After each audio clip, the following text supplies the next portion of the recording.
Have you ever had one of those days? You know the one. You've been busy from morning till night, but the one big, important thing you needed to do, yeah, that's still sitting there. You feel totally wiped out, but you haven't actually moved the needle on what matters. Well, today, we're going to dig into that exact paradox. Why doing nothing can be one of the most exhausting things you do. It's a feeling we've all had, right? That heavy weight of an unmade decision or a task you keep pushing off. It just sort of hangs over your head. So why is it that avoiding something can leave you feeling more drained than actually doing it? Well, it all comes down to a really interesting quirk in how our brains are wired. There's actually a name for this. It's called the Zeigarnik effect. And that analogy on the screen, it's perfect. Your brain essentially flags any unfinished business as important, and it keeps that task running in the background. Each one is like another open tab on your computer, just eating up your mental RAM, slowing everything else down, and making it so much harder to focus. And here's the real kicker. We think avoiding a decision is like hitting the pause button on life, but it's not. You're still making a choice. You're just choosing to let the default outcome happen.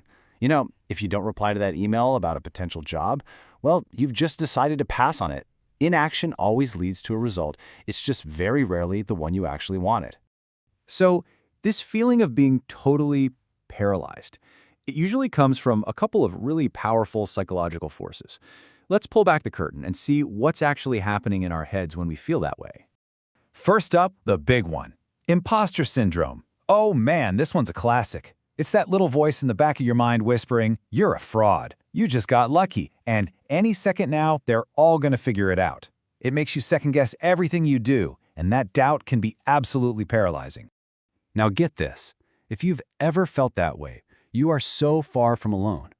Studies have shown that up to 82%, that's more than 4 out of 5 people, experience these feelings at some point. It's basically a universal part of being a high-achieving human. So yeah, you're in very, very good company. And then you've got this little gem, the spotlight effect. We have this built-in tendency to think everyone is paying way more attention to us and our mistakes than they really are. You might spend a week agonizing over that one time you stumbled over a word in a meeting. But the truth is, everyone else in that room probably forgot about it 30 seconds later because they were too busy thinking about what they were going to have for lunch. And really, all of this boils down to our core beliefs about ourselves.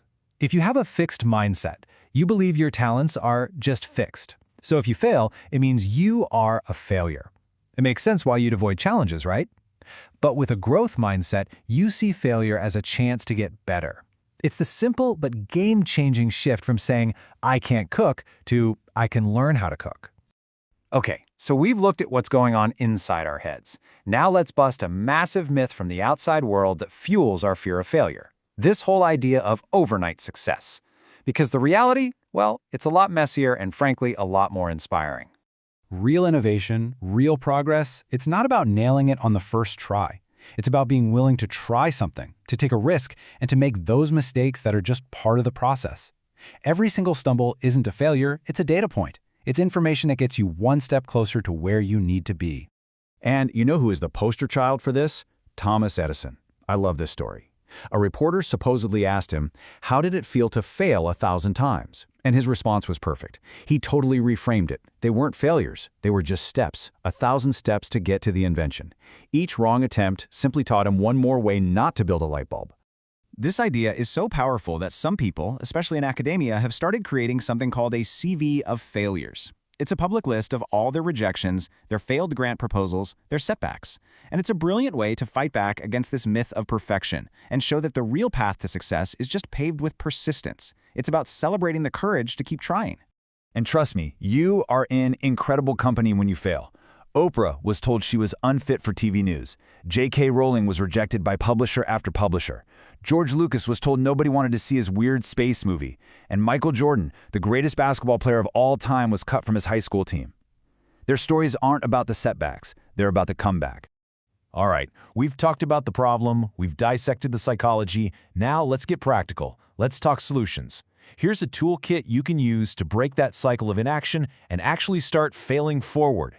So when Jeff Bezos was thinking about leaving a super cushy, high-paying job to start some crazy online bookstore, he used a mental model that made this huge, terrifying decision incredibly simple. It's a game changer. It's called the regret minimization framework. And it is so simple. It's just 3 steps. 1. I want you to picture yourself at 80 years old. 2. From that perspective, look back on this exact decision you're facing right now. And 3. Ask your 80-year-old self this one question: will I regret not trying this? Wow, the answer usually snaps into focus pretty quick. You know, so many of us wait around. We wait for the perfect plan, for a lightning bolt of inspiration, for everything to feel crystal clear before we take the first step. But that's completely backwards. You don't get clarity and then act. You act, and that's what creates the clarity. It's like driving a car at night. Your headlights only light up the next couple hundred feet of road, but that's all you need to make the entire journey. So if you're stuck, here are 2 ridiculously easy ways to get moving. First, the 2-minute rule. If something on your to-do list will take less than 2 minutes, just do it right now. Don't even think about it. Second, for those bigger, scarier tasks, just commit to 5 minutes. Set a timer. Anyone can do anything for 5 minutes. And the magic is, once you start, momentum usually kicks in and takes over. And this quote from Bezos just nails the whole idea. He knew that even if Amazon failed spectacularly, he wouldn't regret it. But what he would regret, what would haunt him forever, was the what if. The sting of failure fades, but the weight of regret from not even trying, that can last a lifetime. So I'll just leave you with that question to chew on. When you're 80, looking back on your life, what kind of story do you want to tell? A story filled with a few scrapes and bruises from the times you fell and got back up? Or a story filled of blank pages for all the chances you were too afraid to take? The choice is always yours.